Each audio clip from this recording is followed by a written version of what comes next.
반갑습니다. 레벨업입니다. 자, 오늘은 34년간 아마존 초장기적으로 베스트셀러에 있었던 증권 쪽에서 있었던 스탠 와인스타인이 출간한 주식 투자의 최적의 타이밍을 잡는 방법에 대한 책에 대해서 살펴보고 알아보려고 합니다. 이 책 같은 경우에는 무려 1988년에 출간했는데 지금까지도 굉장히 인기 있는 베스트셀러 중에 하나고요. 제목에 주식 투자라는 내용이 딱 픽스가 되어 있지만 현재 우리가 하고 있는 비트코인이라든지 선물이라든지 주식이라든지 차트를 이용한 모든 것에 통용이 될 만큼 초보자들을 위한 기초부터 응용까지 다룬 책이라고 보시면 될 것 같습니다. 저는 이 책을 꼭 여러분들께서 좀 다독해 보시는 걸 추천해 드리고 싶고요. 오늘 이 책의 핵심적인 내용과 함께 살펴보도록 하겠습니다. 일단 제일 첫 페이지부터 보면 저자의 철학을 좀 알 수 있는 부분으로 시작을 합니다. 싸게 사서 비싸게 파는 건 틀렸다. 그저 상투적인 말뿐이지 구체적이지 않는다. 라는 말로 시작을 합니다. 싸다고 좋은 게 아니다. 싸다고 사가지고 비싸게 팔 수 있는 건 아니다. 그리고 이게 싼 게 어떤 것인지 어디 구간이 더 비싼 것인지 이런 것은 그냥 상투적으로 말할 수 있는 누구나 알 수 있는 구체적이지 않은 방법이다 라고 저자는 말하고 있고요. 그러면서 저자가 말하는 게 당신에게 가르쳐주고 싶은 방법은 주식 전문가의 방식이다. 전문가는 다음과 같이 한다. 높은 가격에 사서 더 높은 가격에 판다. 이렇게 시작하는 만큼 이 저자는 장기 투자보다는 트레이딩 관점에 대해서 소설하고 있는 거죠. 그렇기 때문에 기술적인 분석으로 접근하기 좋고 우리가 해야 되는 것은 싸게 사서 비싸게 파는 게 아니라 조금 프리미엄이 붙더라도 높은 가격에 사서 더 비싸게 파는 것이 우리가 해야 되는 투자의 방법이다 라고 말하고 있습니다. 자, 이어서 트레이딩 관점에 대해서 이제 6가지의 원칙을 말하고 있습니다. 그 6가지 원칙이 뭐냐면 여기 지금 보이시는 대로 5가지가 있는데 한 가지를 제가 뺐어요. 뺀 이유는 약간 주식 투자에 조금 더 통용되는 내용이기 때문에 제가 그건 빼고 가져왔고요. 제가 가지고 있는 이 5가지를 좀 살펴보면 차트를 보지 않은 채로 주식을 사거나 팔거나 하지 마라. 그러니까 뉴스나 주변에 어떤 종목 좋대 라고 말하는 것만 듣고 매매를 하지 말라는 거예요. 여러분들 차트를 보고 내가 눈으로 확인하고 매매를 하라는 것을 말하고 있고요. 좋은 뉴스가 들릴 때 사지 말 것, 특히 차트와 뉴스가 다르게 움직인다면 절대 사면 안 된다라는 말을 하고 있습니다. 좋은 뉴스가 들렸을 때 이미 좋은 뉴스가 들렸다는 것은 수급이 어느 정도 많이 쏠려 있는 가능성이 높습니다. 그렇기 때문에 단기적으로 이렇게 폭발적으로 늘어날 수가 있겠죠. 이렇게 수급이. 근데 이러한 좋은 뉴스가 들렸을 때 이런 꼭지에서 잡을 가능성이 있다는 거예요. 그것뿐만 아니라 좋은 뉴스가 나오기 전에 여러분들 그 뉴스가 미리 나와요. 예를 들어서 이렇게 막 상승을 합니다. 그거에 대한 기대감으로. 근데 막상 그 좋은 뉴스가 발표되는 날에 이런 식으로 음봉으로 내려오는 모습들을 볼 수 있었을 거예요. 이게 바로 재료 소멸로 인한 하락인 건데 여기서도 말씀드렸다시피 뉴스가 좋은 호재 뉴스가 여기 나왔음에도 불구하고 이러한 반대 움직임이 나왔다는 것은 절대 사면 안 되는 종목이다라는 것을 강조하고 있습니다. 그리고 주가가 폭락한 후에도 주식을 사지 말라. 계속될수록 떨어진 주가는 더 떨어진다 라고 말합니다. 예를 들어서 뭐 비트라든지 알트들이 이렇게 막 급락을 했어요. 급락을 했는데 반대의 방향으로 반등은 나올 수 있지만 이게 추세적으로 이렇게 상승이 나올 거라고 생각을 하지 않으시겠죠? 이러한 말을 하는 겁니다. 이미 시장과의 괴리감이 조금 비트는 올라가는데 알트들 막 이렇게 기고 있는 알트들 있잖아요. 이런 녀석들은 얘가 조금 쉬어주면 더 떨어지고 얘가 다시 반등이 나왔을 때는 코딱지만큼 반등이 나오는 이러한 형태를 만들어줄 가능성이 높거든요. 그렇기 때문에 항상 주가가 폭락 이렇게 싸다고 해서 저렴한 구역에 있다고 해서 매수를 하는 것보다는 더 좋은 포지션에서 매수를 하는 것이 좋다라는 것을 말하고 있는 거예요. 3번은 4번 같은 경우에는 하강곡선을 그릴 때 주식을 살지 마라. 이 하강곡선이라는 것은 추후에 저자가 명확하게 말을 해줍니다. 그때 조금 더 설명을 들어보시면 되실 것 같고요. 어쨌든 이렇게 하락하고 있는 하강곡선을 그렸을 때는 주식을 혹은 비트를 하면 안 된다라는 말을 하고 있는 거고요. 그 다음에 일관성을 유지할 것이라고 합니다. 위에 이러한 내가 규칙을 세웠으면 규칙대로 일관적으로 굉장히 차분하게 계속 대응을 해야 되는데 어떨 때는 떨어져도 사고 어떨 때는 떨어지면 안 사고 뭐 이러한 것들 약간 들쑥날쑥하지 말라는 거죠. 어느 정도의 나만의 매매의 규칙을 만들었다면 이거는 목에 칼이 들어와도 지켜야 되는 겁니다. 들쑥날쑥하게 되면 결국에 매매의 균형이 어긋날 수밖에 없는 거고요. 내가 봤을 때는 뭐 다 여기에 있는 내용들이 여러분들에게 꼭 중요한 내용이라고 보여지지만 저는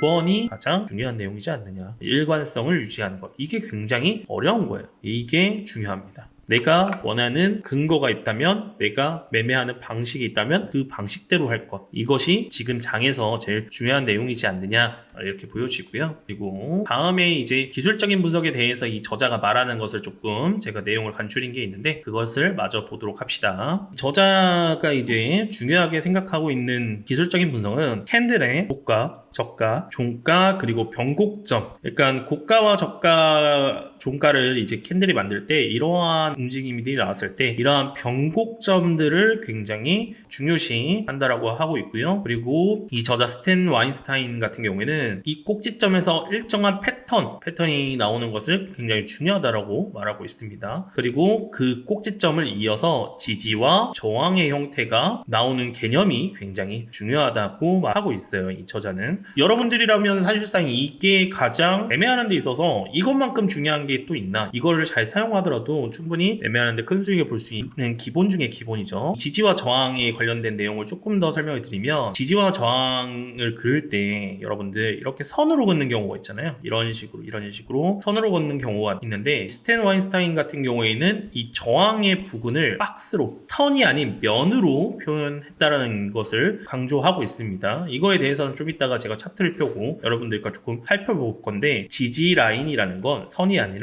이런 박스의 움직임이고, 고가, 저가, 종가에 대한 포지션, 이거를 좀 잘 기억하셔야 됩니다. 이거에 대해서도 제가 좀 이따 차트를 보면서 조금 더 왜 이것을 중요시 여겼는지 살펴보도록 할게요. 두 번째 같은 경우에는 거래량이 굉장히 중요하답니다. 그 거래량 같은 경우에는 언제? 돌파의 시점. 저항에 갇혀 있을 때, 이렇게 지지와 저항이 있을 때 이 돌파하는 시점의 거래량이 굉장히 중요하다라고 말을 하고 있어요. 이때의 거래량이 수반해야지 주가가 크게 상승할 수도 있다, 이렇게 말하고 있고요. 장기 투자자 같은 경우에는 30주 이평선, 그러니까 1 이평으로 따지면은 150일, 그다음에 단기 투자자 같은 경우에는 50일 이평선을 중요하게 봐야 된다라고 말을 하고 있고요. 이평선 같은 경우에는 일반 지수 단수 이평이 아니라 다중 이동 평균선을 사용해야 된다라고 말하고 있습니다. 여기서 아까 제가 말씀드렸던 그거예요. 하강곡선, 이 하강곡선의 기준이 바로 이 150일 1 이평선이다라고 말할 수가 있겠습니다. 저자는 이제 최적의 매수 타이밍 같은 경우에는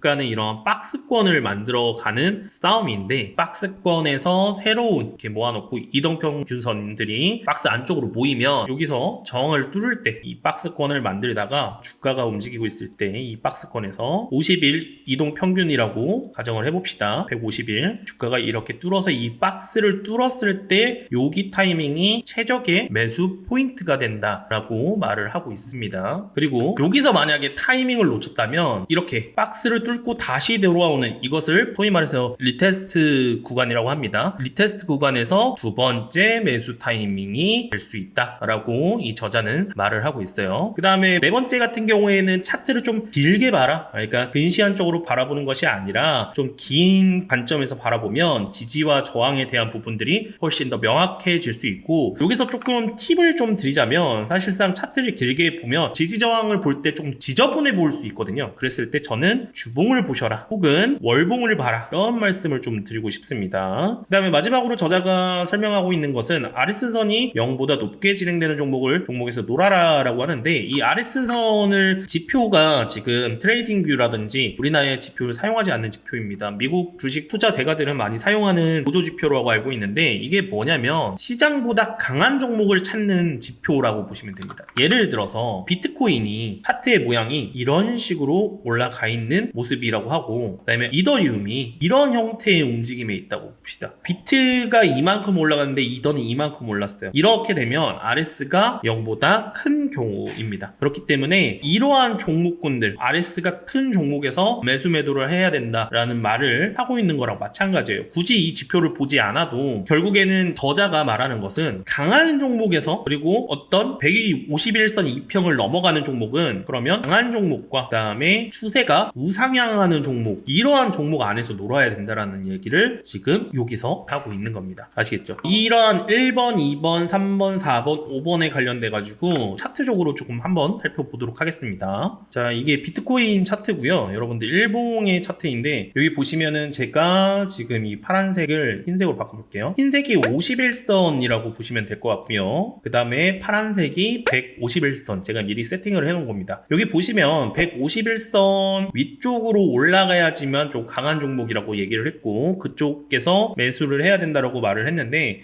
보세요. 여기서 151선 아래쪽에 있는 종목군들은 이렇게 우하향하는 모습들을 볼 수가 있고, 그럼 우리가 매수를 해야 되는 포인트가 어디냐면 스테인리스가 말했던 이러한 박스권의 움직임을 가져가고 있잖아요. 여기 지금 여기서 여기 이렇게 박스권이죠. 그리고 나서 151선을 돌파해주고 이 박스권을 돌파했을 때 거래량이 많이 발생하는 요봉에서 우리는 매수를 해야 한다라고 말하고 있는 거예요. 그리고 두 번째, 이러한 포지션에서 매수를 해야 된다고 말하고 있는 건데, 첫 번째 여러분들이 조금 궁금한 게 지지와 저항은 면으로 설정한다고 했잖아요. 선이 아닌 면으로 설정한다고 말씀드렸는데, 이러한 경우에는 이렇게 면이 될 수가 있는 거예요. 지지와 저항이 이런 면에서 형성이 되는 거예요.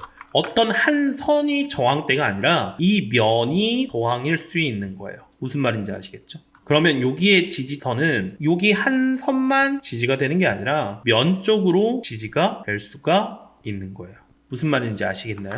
이거에 대해서 조금 더 디테일하게 좀 들어보고 싶으신 분들은 제가 이제 지지와 저항에 대한 실전편에서 이제 강의에서 이거와 비슷한 흡사한 내용들에 대해서 설명을 해놓은 게 있으니까요. 그거 가셔가지고 한번 시청해 보시는 것을 좀 추천을 드릴게요. 그렇기 때문에 이렇게 면으로 선택하는 지지와 저항을 좀 그어야 되는 거고, 이런 박스권에서 움직임이 나왔을 때 151선을 넘어가고 이 박스권 돌파했을 때 거래량이 붙어주는 이러한 녀석들을 매매를 하면 굉장한 퍼포먼스를 얻을 수 있을 것이다 라는 얘기를 하고 있는 겁니다. 스탠 와인스타인이 이렇게 됐을 때 151선을 침범하지 않고 이렇게 넘어가주는 형태의 움직임들이 쭉 나오게 되는 거죠. 여기서도 마찬가지입니다. 이렇게 지금 151선 아래쪽에 놓여 있지만 보시면 이러한 박스권을 만들고 있잖아요. 지금 박스권을 만들고 있는데 151선을 넘어갈 때 거래량이 폭발시켜주면서 넘어가니까 어때요? 이런 식으로 상승이 나와주는 모습들을 볼 수가 있는 거예요. 그러니까 스탠 와인스타인 같은 경우에는 이러한 종목군을 해야 된다라는 말을 하고 있는 겁니다. 아시겠죠?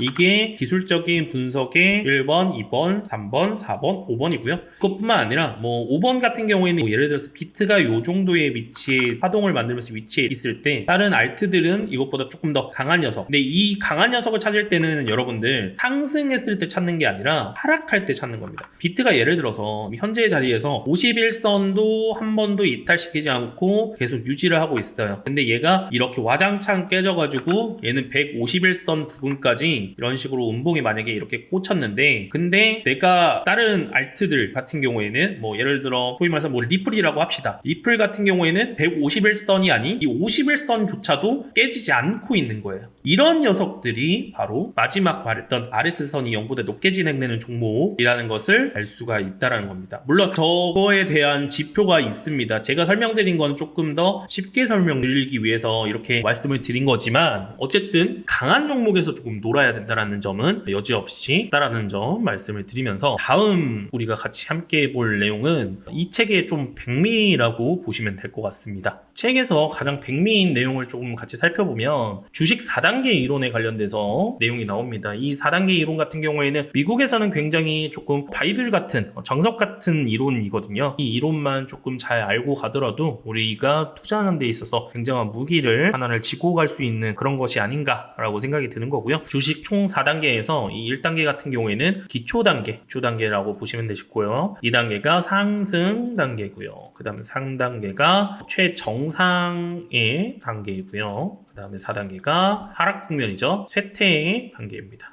이렇게 조금 보시면 되실 것 같고요. 일단은 1단계 기초 지역 같은 경우에는 이제 이렇게 하락을 하던 주가가 멈추고 매도세의 균형을 좀 찾아가는 모습이라고 보시면 됩니다. 이렇게 박스권을 만들게 되겠죠. 주단계. 이 기초 단계에서 지금 여기 보시면 이렇게 박스권을 만들어 나가는데 31주 2편과 151선 2편이 검은색입니다. 이러한 박스권을 만들었을 때 여기서 151선은 이평선을 이 박스권에서 이평을 넘어가지고 이 박스권 상단을 넘어갈 때 대량 거래량과 함께 나온다면 이는 매수의 포인트가 된다라는 점 굉장히 중요합니다. 하지만 여기서 만약에 매수를 못했더라도 뭐라고 했어요? 풀백이 나올 수 있다. 리테스트 구간을 만들어줄 수 있기 때문에 이 리테스트 구간에서 2차 매수 구간이다라고 보시면 되실 것 같고, 돌파하는 세기가 강할수록 리테스트 구간, 풀백이 강하게 내려오지 않을 수 있기 때문에 어느 정도 그거는 감안해서 여기서는 분할로 접근하셔야 하셔야 되는 점을 인지를 해주셔야 됩니다. 그렇기 때문에 이 단계, 박스권 단계가 1단계 기초 단계이고요. 기초가 튼튼해야 됩니다. 그렇기 때문에 기초 단계에서 여러분들 이 기초 공사가 길면 길수록 좋아요. 더 이 상승에 대한 에너지가 충분히 되는 겁니다. 건물을 세울 때 공구리를 많이 쳐놓은 거예요. 오랫동안 잘 평평하게 땅을 잘 다진 겁니다. 그렇기 때문에 길면 길수록 상승에 대한 에너지가 크다, 이렇게 보시면 되실 것 같고요. 2단계 이제 상승 지역에 들어왔을 때 31주 151선 2평을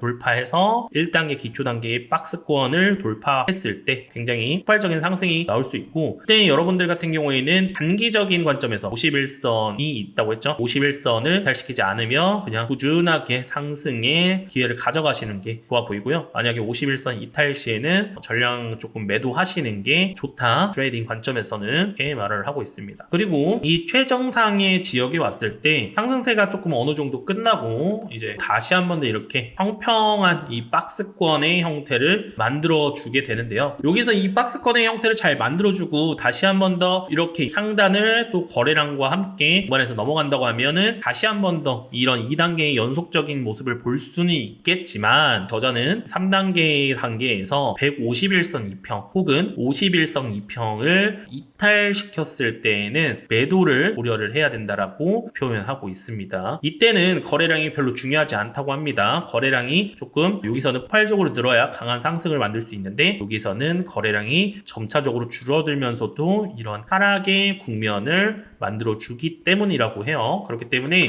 이 151선과 단기적으로 봤을 때는 51선 데드크로스가 나오는 지역에서 매도의 시점을 잡는 것도 하나의 방법이지 않느냐라고 조금 보여지는 거고요. 4단계 세태의 이탈 지역은 아무리 좋은 종목을 보유하더라도 손실을 볼 수밖에 없습니다. 그렇기 때문에 글쎄요, 여기에서는 절대 어떤 종목이라도 해서는 아니 된다라는 내용의 주식 4단계 이론에 대해서 설명을 하고 있고요. 4단계 국면에서 우리가 하지만 않더라도, 그러니까 151선 아래쪽에만 있는다면, 그리고 이 151선에서 여러분들 가끔 가다가 이렇게 주가가 흐르다가 150선이 이렇게 돌파하는 경우가 종종 있습니다. 근데 우리 이 1단계를 거치지 않았거든요. 그렇기 때문에 여기가 1단계를 거치는 작업인지 아닌지가 판단이 안 되기 때문에 여기서 매수를 하실 이유가 없다입니다. 그렇기 때문에 그냥 지켜보시다가 이 1단계 기초의 지역에서 탄탄하게 무언가를 다지고 있는 형태의 모습들을 보고 나서 접근을 하셔도 늦지는 않다라는 점을 계속 강조를 하고 있어요. 이런 데서 괜히 잘못 매수했다가 손실을 좀 볼 수가 있겠죠. 그리고 조금 더 디테일하게 이 초 단계에서 말씀을 드렸을 때 거래량이라는 게 여러분들 명확하지 않잖아요. 얼마나 터져야지 많이 터졌다라고 할 수 있는가에 대한 궁금증이 분명히 있을 수 있습니다. 그것 또한 이 저자는 풀어놓고 있어요. 거래량이 폭발적으로 늘어나는 것은